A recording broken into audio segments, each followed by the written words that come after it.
계속 다시 찍히는 거네. 아 그럼 다시. 예, 이어서 해보겠습니다. 중간 여기 행정소송 제기 여기부터 할까요? 행정소송 제기부터. 행정소송 제기가 물시적 이의 요구에 해당하는지 여부에 대해서 먼저 적법한 공탁금을 수령했을 때 그 효과에 대해서 설명을 했습니다.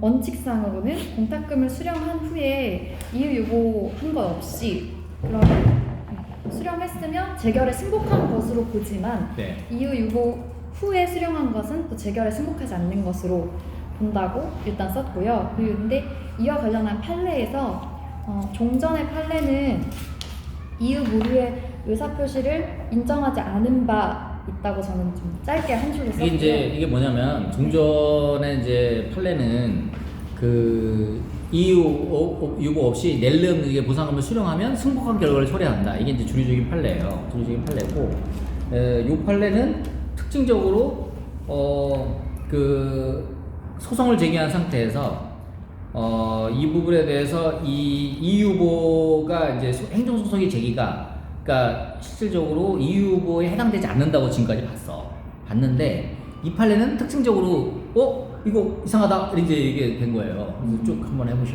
네. 그리고 다음 최근 판례에서는 먼저 첫 번째로 사건 번호 설명을 해요. 2006도 15462 네, 2006도 15462 판결에서는 첫 번째로는 공탁금 수령 후에 감정평가에게 상당액을 지출했다는 점, 그리고 사업시행자 역시 재결에 승복한 것으로 보지 않았다는 점, 그리고 당초 청구가액의 4분의 1에 불과한 현저히 낮은 금액을 수령한 점을 들어서 묵시적 이의 요구를 인정한 좀 예외적 판례를 썼고요. 그래서 사안의 정리로 소결 썼고, 판례 태도에 비춰볼 때 피수용자는 억울함을 호소하고 있기도 하고 또 재결 경과에 속하지 않는다 보이는 바 이 종합적으로 판단했을 때 묵시적 이의 요구로 볼 수 있다고 판단된다고 적었어요. 여기 이제 농구 얘기해 준 거 중에 하나가 또 하나 있는데 낼름 보상금을 수령했어. 그러니까 낼름 보상금을 수령하면 아까 제가 말씀드린 것처럼 판례 주류적인 태도는 원래는 승복한 결과를 초래한다라는 거였는데 여기서 보면은 그 사업시행자가 즉시 이의를 제기하지 않고 6개월이 경고한 거야. 이게 이제 포인트야 사실은. 6개월이 경고하고 원심이 왔다는 거는 지금 항소심 대법원, 그러니까 고등법원까지 와서 지금 대법원까지 한 거잖아요. 그러니까 그 관련된 쟁점에 대해서 충분히 사업시행자도 중간에 낼름 보상금 수령했으면 이거 승복한 결과를 초래한다고 그래가지고 이걸 이제 승복한 결과 이걸 완전히 그냥 종결시킬 수 있었음에도 불구하고 아무런 저걸 하다 않다가 뜬금포로 지금에 와가지고 너 보상금 수령했으니까 승복한 결과 초래한 거야. 그러니까 이게 맞지 않는다는 거야. 그래서 이러한 그 보상금 수령을 했지만 비록 행정소송을 제기해가지고 여기까지 이제 대법원까지 온 상황에서는 여러 가지 그 현재 상황들을 봤을 때 지금 낼름 보상금을 수령하긴 했지만 여러 가지 정황으로 봤을 때 이러한 행정소송의 제기가 묵시적 이유의 어떤 그 모양을 갖춘 것이 아닌가 대법원에서 이제 그렇게 이제 판시를 한 거죠. 그래서 논고를 한 4가지 정도를 한 들고 있어요. 이 정도는 잘 좀 외워서 실제 답안지에다가는 그런 이제 4가지 논고를 채점자가 봤을 때 충분히 소설을 했는지 이런 것들을 살펴보니까 이제 그런 부분들을 좀 살펴보면 될 것 같아요. 2번 네. 보증조. 2번은 계속 많이 했던 보상금 증감 청구 소송에 대한 게 제 논점이었고요. 그리고 이의 재결을 했는데 감정평가에 관한 법률이 오해함으로써 잘못된 내용으로 재결을 한 경우에 그러면은 이거를 원처분주의로 다루느냐 보상금 증감 청구 소송으로 다루느냐가 쟁점이 될 수 있는데 우리 판례는 이 부분을 보상금에 대한 불복이고 또 소송 경제상 비춰봤을 때 보상금 증감 청구 소송이 적절하다고 봤다를 저는 이걸 먼저 사안의 정리로 두고 시작을 했습니다. 잘 얘기를 했는데 그 문제에서 잘 보면은 이거를 보상금 이렇게 해서 불복 이렇게 이제 얘기가 있어요. 근데 사실 보상금에 대한 불복 내용이 없으면은 고민이 되게 많이 되는 문제이기는 해. 사실은 이게 보상금이 아니고 이의재결이 잘못됐다. 그랬을 때 이에 대한 불복을 어떻게 할 것이냐에 대한 그러니까 수용재결이 있었고 이의재결이 잘못됐었다. 그러면은 그렇게 그냥 보상금이란 말이 없이 그렇게 딱 나오면은 그 여러 가지 각도를 생각해 볼 수가 있어요. 그러면 이거를 잘못된 내용의 재결이니까 그러면 이 재결에 대한 취소소로 가야 되는데 그러면 소의 대상을 수용 재결이냐 아니면 이의 재결이냐 그래서 원처분주의 재결주의 이런 논점으로도 생각해 볼 수가 있고 그런데 여기 잘못된 내용의 재결이 감정평가를 통해서 이 문제에서는 보상금으로다가 논리가 왔기 때문에 뒤로다가 자네가 쓴 답안이 이제 보상금의 논리로 쭉 논리가 간 거잖아요. 네. 그렇죠? 그러니까 이게 요런 데서 핀트를 잘못 잡으면은 그냥 가락을 먹는 거야. 그러니까 여러분들이 지금 이제 법규를 함에 있어서 어떤 내용을 잘 아는 것도 중요한데 어떤 그 문제를 접했을 때 이 문제가 어떤 맥락에서 문제를 내고 있는 건지 그래서 실제 의도를 파악을 잘해야 돼. 그런 문제가 이제 몇 개가 있는데 그 앞부분에서 보면은 이제 사업 인정에 대한 이제 불복 관련된 부분에 있어서 그 토지보상법에 명문의 규정이 없다. 뭐 이런 거. 그 다음에 이제 재결 신청 청구 거부에 대해서 과거의 민사 판례는 민사소송의 방법으로도 속보할 수 없다. 그런데 이제 최근 판례는 재결 신청 청구 거부 처분 취소 소송으로 다툴 수 있다. 뭐 이런 거 있잖아요. 그러니까 각각의 길목이 다 있단 말이야. 그런 길목들이 다 있어가지고 그런 길목이 몇 가지가 있어요. 그런 몇 가지 길목이 있는데 그때 판단을 잘못하면은 이게 내가 잘 알고 있지만 새길로 들어가는 거야. 그러니까 그 각 쟁점에 대해서 제가 원리 학습을 해야 된다는 게 뭐냐면은 여기서 지금 당사자가 주장하고자 하고 얻고자 하는 어떤 포인트가 뭔지 이거를 지금 생각할 필요가 있는 거지. 그거를 생각하지 않으면은 이게 엇나가는 경우가 있어요. 그래서 지금 요 문제는 이의제결이 잘못됐지만 그 자네 여기에 애매한 거야. 이의제 잘못돼가지고 불복 소송, 특수소송 이렇게 물어보면은 네. 이거 원처분이 저 재결 써야 되나 보증서 써야 되나 이게 애매한 거잖아. 그래서 밑에다가 그러니까 밑에 이렇게 했는데 어쨌든 간에 요거에 대해서 잘못된 재결이 됐을 때 네. 그러면은 보상금에 관련돼서는 이제 보증소 관련된 문지로 가겠다는 그 취지를 여기서 이게 사안의 정의 이런 거 말고 이게 문제점 아니면 논점의 정의 이런 걸 다시 목차를 하나 잡아서 네. 그거를 요거는 이의 재결이 잘못됐지만 원처분주의 재결주의로서 어떤 처분의 공정력을 다투는 측면이라기보다는 법률관계에 관한 다툼이기 때문에 수용재결이든 이의재결이든 그 법률관계에 관한 다툼으로서 보증소의 논리로 가겠다라고 하는 그 수험자의 논리 그 흐름에 대한 방향을 거기서 앞에서 그걸 적실해주지 않으면은 그러면은 이 문제는 그냥 외웠다. 채점자는 이 쟁점에 대해서 수험자는 그냥 외워서 썼다. 정확하게 모른다. 이렇게 생각할 수 있거든. 그래서 이제 그런 길목 부분에서 이제 문제점이라든지 개설 또는 논점의 정리 이런 하나하나의 목차를 통해 가지고 그런 맥락을 잡아갈 필요가 있어요. 그러면 여기 잘 듣고 있지 자네들? 잘 메모해서. 여기서 그러면 쟁점이 되는 부분은 사실 보상금 잘못에 대한 그 소송이라는 내용이 그렇지. 들어갔어요. 그 부분이 문제점 개설해서 네. 그 부분이 들어갔을 때 네. 이게 그 제대로 논의가 되는 그런 상황이 되는 거죠. 그러면 이걸 이렇게 쓰면은 이 내용 밑에는 원처분주의에 입각해 살펴보면 재결 자체의 잘못은 재결에 대한 소송으로 할 수 있다고 보지만 사안의 경우 재결에 대한 보상금은 소송 이게 아니고 네. 원처분주의 재결주의 관련돼서는 네. 어떤 처분의 공정력을 깨기 위해서 대상 적격을 뭘로 할 것이냐에 대한 논의예요. 처분의 공정력을 깨기 위해서 이걸 수용 재결할 거냐 아니면 이의 재결로 할 거냐에 대한 그런 논의의 맥락으로 가는 것이고 이 보증소는 법률 관계에 관한 다툼인 거야. 근데 통상 우리가 실무에서 보면 수용 재결보다 이의 재결 보상금이 더 높아요.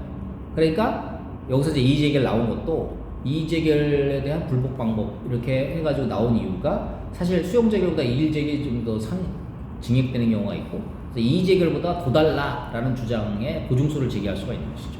그래서 실질적으로 이 문제에서는 이의 재결에서 잘못된 내용의 그 재결이 나왔지만 이 재결이 그 감정평가를 통한 보상금에 대한 쟁점이기 때문에 여기서 이의 재결의 처분에 대한 공정력을 깨는 것이 쟁점이 아니고 이것이 법률관계에 관한 즉 보상금에 관한 쟁점이기 때문에 이거는 토지보상법 제85조 제2항에서 규정하고 있는 보증소의 논지로 이하에서 내가 구체적으로 설명해 보도록 하겠다 하면서 그 내용을 이렇게 쭉 설명. 질문.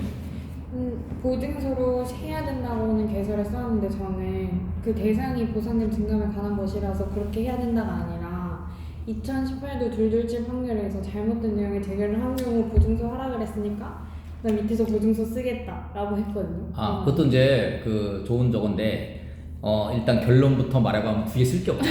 이게 정답 해가지고 옛날에 그 UK 시험에 그 사업인정 실효에 대해서 손실보상할 수 있게 이렇게 물어봤어요. 근데 이제 그 출제자의 의도는 그때 당시에 보상규정 결여라고 논의를 했다는 거야. 근데 정답은 지금도 토지보상법 23조에 보면 사업인정 실효에 대해서 손실보상하도록 규정하고 있잖아요. 그쵸? 그러면 손실보상할 수 있다. 이 정답이잖아.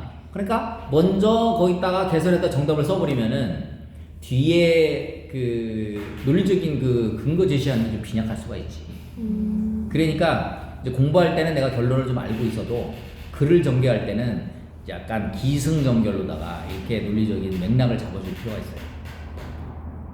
그건 아주 좋은 지적이야. 근데 평상시 많은 사람들이 욕심을 가져. 내가 일단 결론부터 나도 이제 기출문제집 여러분들 빨리 가르치려고 기출문제집의 예시답안을 그 논점에 정리하다가 막 결론 막 박아놓은 다음에 이제 쭉 풀고 가고 있어요. 근데 이제 그 공부 차원에서 내가 잘 빨리 가르치려고 그렇게 한 거고 실제로 여러분들이 이제 답안을 쓸 때는 기승전결로 그렇게 가야 되겠지. 알겠지? 어떻게 한다고? 기승전결로 서에다가 결론을 박지 말고 논리적인 맥락으로 이렇게. 그 자네가 그러면은 다시 한번 설명해봐. 이 재결에 대해서 잘못된 재결에 대해서 불복한다. 보상금에서 어떻게 써야 된다고? 개설에다가 논점의 정의다 어떻게 써야 된다고?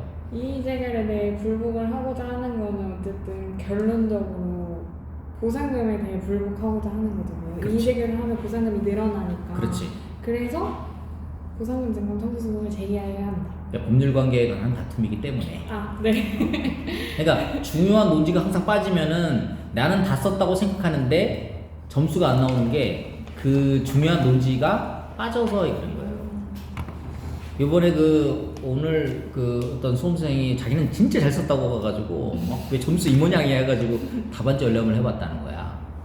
그래가지고 내 이제 그 강 박사님 그 예시 답안이랑 해가지고 답안지 열람을 해보니까 다 이상하게 썼다는 거야. 모든 쟁점 다. 그러니까 이제 점수가 아주 낮게 나온 이유가 자기가는 생각했다고 잘 썼다고 생각했는데 그런 논리적인 맥락에서 논지가 다 틀린 거야. 다 숭숭숭숭 다 빠져 있는 거지. 그러니까 기승전결로 논리적으로 이래서 이렇게 하고 이렇게 해서 써야 되는데 그게 빠진 상태에서 그냥 나는 그냥 법규는 암기다. 이런 식으로다가 그냥 바르자.